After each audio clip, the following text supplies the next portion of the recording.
Hi hello అండి. నేను ఈరోజు అయితే స్పెషల్ కర్రీ అయితే వండుతున్నానండి. పొట్టు రొయ్యలు ఉల్లిగడ్డ టమాటా అయితే వండుతున్నాను. నేనైతే విలేజ్ స్టైల్లో అయితే వండుతున్నాను, నా స్టైల్లో. ఎలా ఉందో చూసి లైక్ చేసి షేర్ చేయండి, ఓకేనా అండి. చూడండి, ఫస్ట్ అయితే పొట్టు రొయ్యలు తీసుకొని ఫస్ట్ ఇలా మంచిగా ఫ్రై అయితే చేసుకోవాలండి. చూసారా, ఇలా ఫ్రై చేసుకోవాలి. ఫస్ట్ ఇట్లా బాగా ఫ్రై చేసుకోవాలి. మీడియం ఫ్లేమ్లో పెట్టుకొని మంట మంచిగా ఫ్రై చేసుకోవాలి.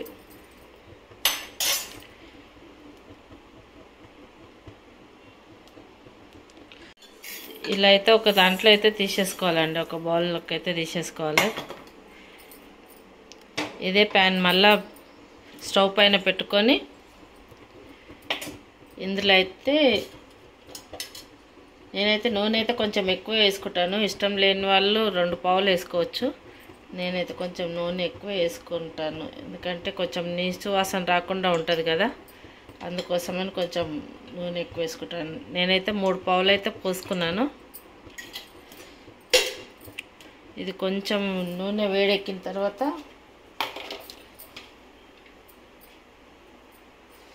ఆనియన్స్ అయితే వేసుకోవాలండి. నేనైతే పెద్దవి 2 ఉల్లిగడ్డలు అయితే తీసుకున్నానండి. చూడండి, పెద్ద సైజు అయితే తీసుకున్నాను. తీసుకొని ఇందులో అయితే వేసేసుకున్నాను. నూనె మంచిగా ఫ్రై కావాలండి. నూనెలో మంచిగా ఫ్రై అయితే టేస్ట్ బాగుంటుంది.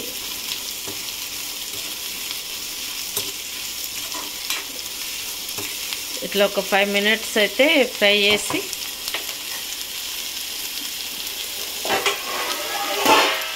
మూత అయితే పెట్టేసుకుందాము, ఒక 2 మినిట్స్. ఇలా అయితే మూత తీసుకుని అయితే కలుపుకోవాలండి. చూసారా, ఇట్లా బ్రౌన్ కలర్ వచ్చే వరకు అయితే ఫ్రై చేసుకోవాలి ఆనియన్స్.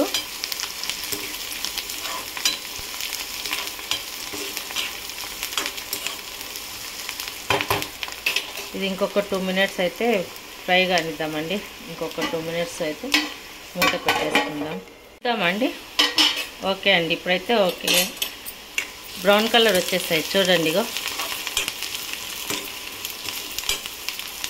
ఇప్పుడు మనం దీంట్లో ఒక 1/2 స్పూన్ పసుపు అయితే వేసేసుకుందాము. తర్వాత అల్లం వెల్లుల్లి పేస్ట్,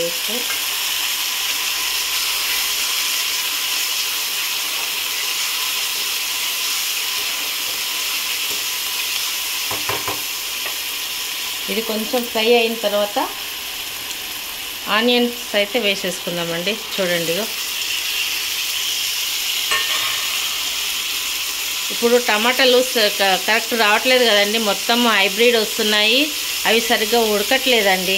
అందుకే నేనేం చేస్తానంటే వేయగానే కలపకుండా ఇలా అయితే స్ప్రెడ్ చేసి పెడతాను. ఒక 2 మినిట్స్ ఇట్లాగే పెట్టేసి నేను మూత పెట్టేస్తాను.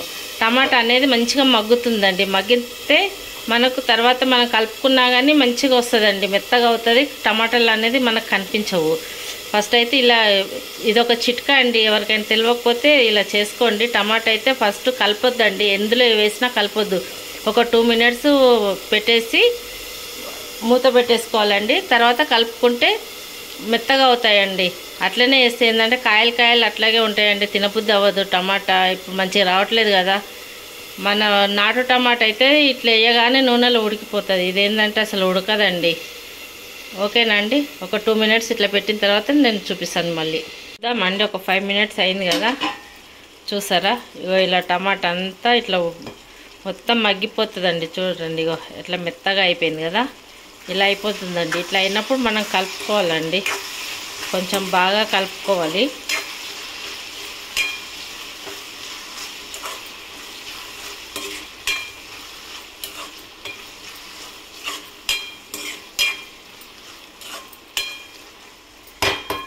చూసారా, ఇలా అయితే కలుపుకోవాలి. ఇందులో ఇప్పుడు మనం ఉప్పు, కారము, పసుపు అన్నీ వేసేసుకుందామండి. ఇందులో మనం ఉప్పు, కారం అయితే వేసేసుకుందామండి. నేనైతే ఒక పెద్ద 4 టమాటాలు 4 ఉల్లిపాయలు తీసుకున్నాను కాబట్టి ఒక 2 స్పూన్ల కారం అయితే వేస్తున్నాను. అంటే మీకు సరిపడా, మీరు కొంచెం కారం ఎక్కువ తినే వాళ్ళు ఉంటే కొంచెం ఎక్కువ వేసుకోవచ్చు. నేనైతే 2 స్పూన్లు అయితే వేసాను. ఉప్పు కూడా 2 స్పూన్లన్నర వేసాను. అంటే మీకు ఉప్పు మీకు సరిపడా వేసుకోండి, ఓకేనండి. మళ్ళీ ఎక్కువైంది తక్కువైందని అనుకోకుండా మీరు ఎంత తింటే అంత వేసుకోండి. ఇప్పుడు ఒక స్పూన్ గరం మసాలా అండి.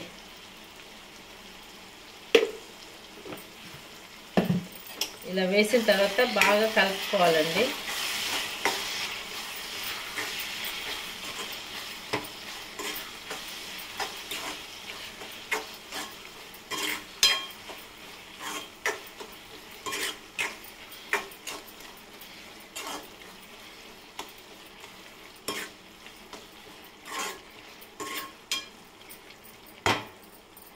ఓకేనండి. ఇట్లా కలుపుకున్న తర్వాత కొంచెంసేపు మళ్ళీ ఒక 5 మినిట్స్ అయితే మనము ఇట్లా మగ్గనివ్వాలండి, ఓకేనండి.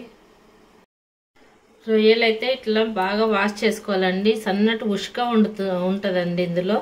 ఇలా మనం ఒక 2, 3, 4 టైమ్స్ ఇట్లా మంచిగా వాష్ చేసుకుంటే ఇలా ఉష్కలే ఉండదండి. ఎందుకంటే సన్న రొయ్యలు కదండి, చిన్న రొయ్యలు కదా, ఎందుకంటే సన్న ఉష్క ఉంటుందండి. మనం తింటుంటే పండ్లకు తగులుతుంటుంది. ఇట్లా ఒక 3, 4 టైమ్స్ అయితే కడుక్కోవాలి. చూసారండి, ఇలా అయితే ఫ్రెష్గా వాష్ చేసి అయితే పక్కన పెట్టేసుకోవాలండి మనము. ఇప్పుడు మనము ఈ కర్రీ అయిందండి, చూసారా, మొత్తం ఆయిల్ మొత్తం ఇట్లా పైకి తేలింది కదా. ఇప్పుడు మనము ఈ రొయ్యలు వేసేసుకోవాలండి.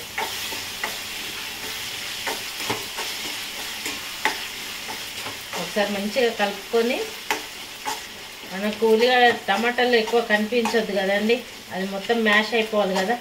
అందుకే కొంచెం మంచిగా కలుపుకుంటే టమాటాలు మనకు కనిపించ